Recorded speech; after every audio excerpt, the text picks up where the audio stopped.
আসসালামু আলাইকুম। কেমন আছেন সবাই? এই পিঠাটা আপনারা সবাই কম বেশি তৈরি করতে পারেন। আমিও করি বাসায়। আমার ছেলের খুবই পছন্দের। মাঝে মধ্যেই সকালে অথবা বিকালে বা যখন মাংস রান্না করি, ওর আবদারে মাঝে মধ্যেই করে দিতে হয়। তো আজকে কিন্তু আমি আপনাদের সাথে রেসিপি শেয়ার করব না। আমি আজ থেকে 22 বছর আগে এই পিঠাটা যেখান থেকে খেয়েছিলাম, তো পিঠাটা খাওয়ার সময় আমি আপনাদের ভাইয়াকে কি বলেছিলাম সেটাই আপনাদের সাথে শেয়ার করব। তো আজকের ভিডিও যদি ভালো লেগে থাকে তাহলে প্লিজ একটু শেয়ার করে দিবেন আর একটা লাইক দিয়ে পেজ ফলো করে পাশে থাকবেন। তো আজ থেকে 22 বছর আগে আমি আপনাদের ভাইয়ার সাথে নোয়াখালীতে গিয়েছিলাম, আপনাদের ভাইয়ার একটা বন্ধুর বাসায়। তো ওখানে যাওয়ার পরে ঘুম থেকে উঠে সকালবেলায় দেখি ওই ভাবি আর ওনার শাশুড়ি মানে খালাম্মা এই পিঠাটা তৈরি করার জন্য বেশ 10-12টা ডিম ভেঙে তার মধ্যে চালের গুঁড়া লবণ দিয়ে খুব সুন্দর করে মেখে নিলেন। তারপর ওই মাটির হাঁড়ি ভেঙে নেওয়ার পরে যে খোলা মতো হয় না, ওই খোলায় খুব সুন্দর করে এই পিঠাটা করতেছিলেন আর অসংখ্য জালি বিশিষ্ট ছিল আর খুবই সফট ছিল পিঠাটা। যদিও এটা আমার কাছে খুব বেশি নতুন কিছু মনে হচ্ছিল না, যেহেতু আমি গ্রামের মেয়ে, আমি কম বেশি এই খোলার সাথে পরিচিত। যাই হোক, ভাবি আর খালাম্মা মিলে এই পিঠাটার সাথে আরও কয়েকটা পিঠা দিয়ে তারপর গরুর মাংস রান্না করে তার সাথে আরও সবজি ছিল, সব কিছু দিয়ে এই পিঠাটা পরিবেশন করলেন আমাদের সামনে।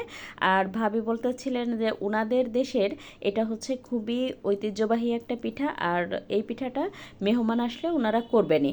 এমনিতে তো ওনারা করে খানই, তারপরে মেহমান আসলে মানে এতটাই স্পেশাল একটা পিঠা যে মেহমানদেরকে ওনারা এটা দিয়ে আপ্যায়ন করেনি। গরুর মাংস, হাঁসের মাংস অথবা ভর্তা যে কোনো কিছু দিয়েই কিন্তু এই পিঠাটা খেতে সত্যি অসম্ভব ভালো লাগে। আমরাও মজা করে নাস্তা করা শেষ করলাম। তারপরে আপনাদের ভাইয়ার সঙ্গে আমি আলাদা করে বলতেছিলাম কি, আচ্ছা এই পিঠাটার এত স্পেশাল হওয়ার কি আছে? আমার আম্মা তো এই পিঠা বাসায় মাঝে মধ্যেই করে থাকে, আর এটা তো পিঠা না, এটা তো আমাদের এলাকায় আমরা চাপড়ি বলে চিনি। আমার আম্মা তো এরকম হরহামেশা সকালবেলা চালের গুঁড়া থাকলে বিকালবেলা বা যখন ইচ্ছা আম্মা মাঝে মধ্যে এর মধ্যে একটুখানি পেঁয়াজ কুচি, মরিচ কুচি, ধনেপাতা কুচি দিয়ে এই চাপড়ি মাঝে মধ্যেই করে। আর হচ্ছে আম্মা তো প্রায় যখন ব্যস্ত থাকে তখন একটু আটা দিয়ে একটু চালের গুঁড়া দিয়ে মাঝে মধ্যে ডিম ভেঙে দিয়ে মাঝে মধ্যেই আম্মাকে দেখি এরকম করে চাপড়ি বানাতে।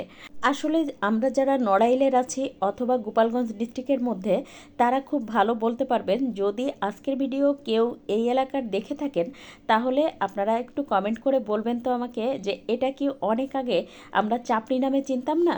এখন ইউটিউব ফেসবুকের আদলে সব কিছু কত সহজ হয়ে গেছে, আমরা কতটা সহজে বুঝতে পারি কোন এলাকার কোনটা ঐতিহ্যবাহী খাবার। যেমন আমাদের এলাকাতে চালের রুটির সাথে হাঁসের মাংস, গরুর মাংস অথবা যে কোনো মাংস দিয়ে খেতে আমরা সবাই অনেক বেশি পছন্দ করি, অথবা মেহমান আপ্যায়ন করতেও কিন্তু খুবই পছন্দ করি। আচ্ছা, আজকের ভিডিওতে কিন্তু আমি কোনো এলাকাকে ছোট করে বা কোনো খাবারকে অসম্মান করে কোনো কিছু বলিনি, প্লিজ আপনারা কিন্তু কিছু মনে করবেন না। আর আজ থেকে 22 বছর আগে আমি যথেষ্ট ছোটও ছিলাম, তাই না? আজকের এই ছোট্ট স্মৃতিটা আপনাদের সাথে শেয়ার করার পরে যদি আমার কথা কারোর খারাপ লেগে থাকে তাহলে প্লিজ আমাকে ক্ষমা করে দিবেন। আজ এ পর্যন্ত, কাল আবার নতুন কোনো ভিডিও নিয়ে দেখা হবে ইনশাল্লাহ। সে পর্যন্ত সবাই সুস্থ থাকবেন, ভালো থাকবেন। আল্লাহ হাফেজ।